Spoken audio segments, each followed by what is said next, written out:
fakta mengejutkan tentang industri pertahanan Indonesia yang bikin banyak negara terdiam dan mulai melirik serius.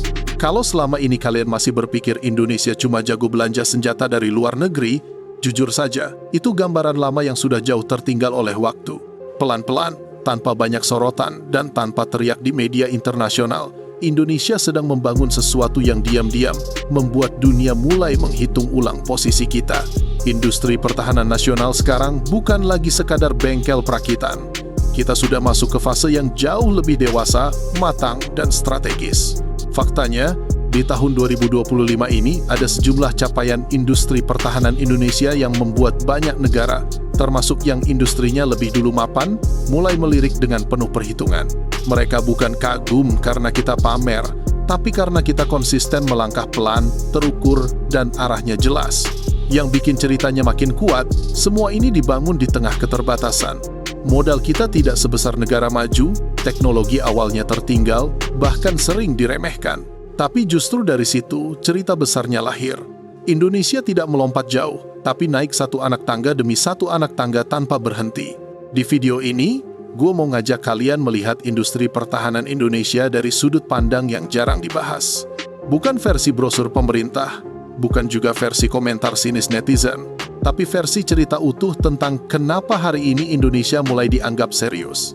Dan di akhir nanti, mungkin kalian akan sampai pada kesimpulan yang sama dengan gua.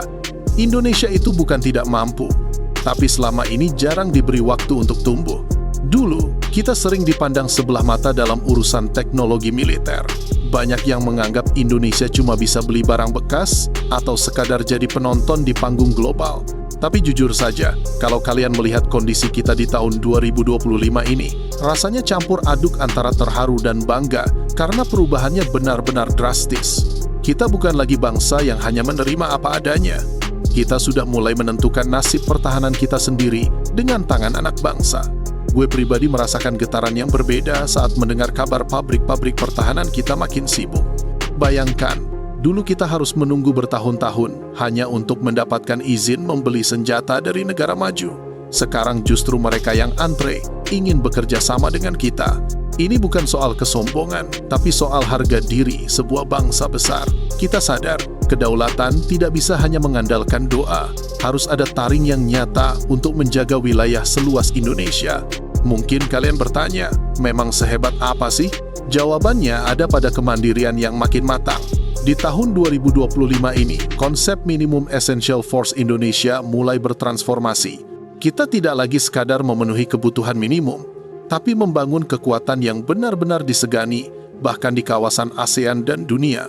Kita tidak lagi hanya fokus membeli, tapi membangun dan mengembangkan bersama.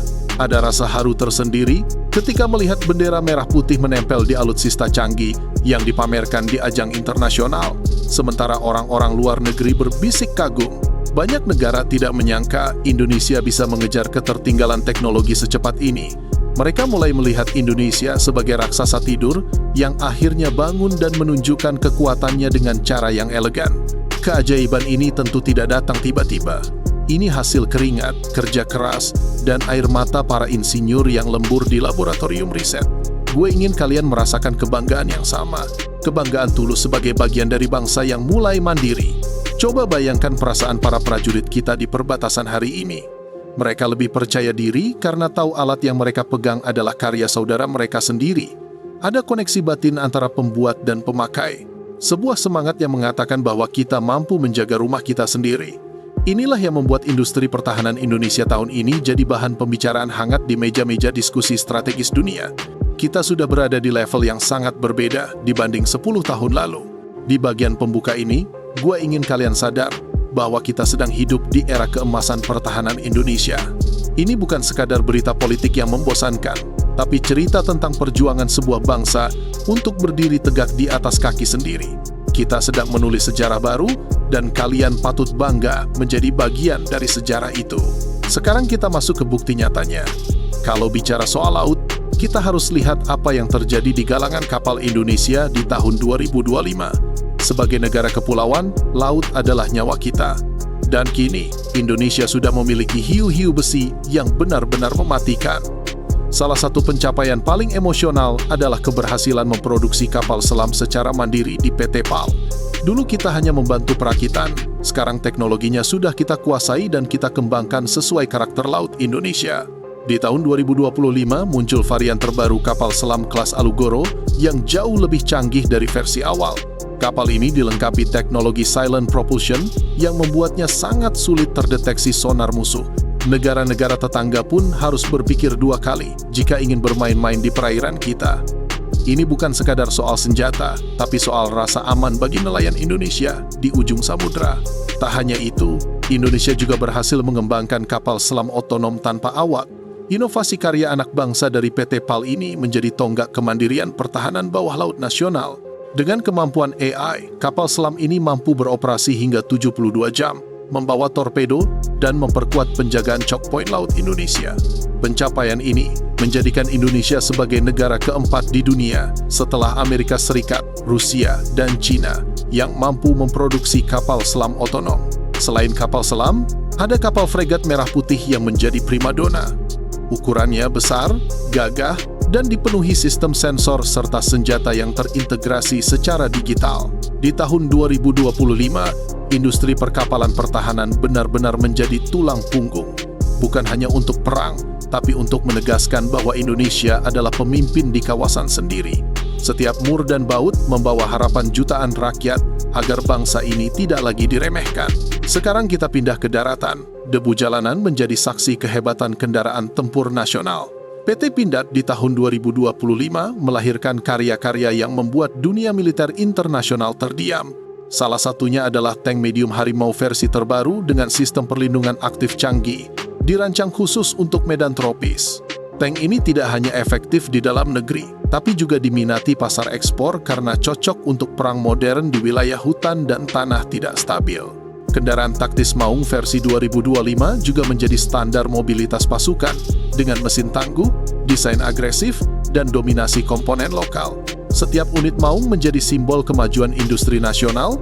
Di sektor persenjataan, senjata seri SS buatan Pindad kini semakin diperhitungkan. Varian terbaru lebih ringan, akurat, dan mematikan hingga diminati pasukan khusus negara lain. Semua pencapaian ini bermuara pada satu hal, kemandirian pertahanan. Indonesia tidak lagi sepenuhnya bergantung pada impor yang rawan tekanan politik. Dari keterbatasan lahir inovasi, dan dari inovasi tumbuh kebanggaan nasional. Dan yang paling bikin merinding, Indonesia mulai menancapkan cakarnya di angkasa. Program KF-21 Boramae bersama Korea Selatan yang dulu penuh tantangan, kini menunjukkan hasil nyata. Di saat yang sama, drone militer Elang Hitam telah masuk tahap operasional penuh dengan kemampuan pengintaian dan penyerangan presisi. Ini bukti bahwa Indonesia telah masuk ke ranah perang masa depan yang otomatis dan digital.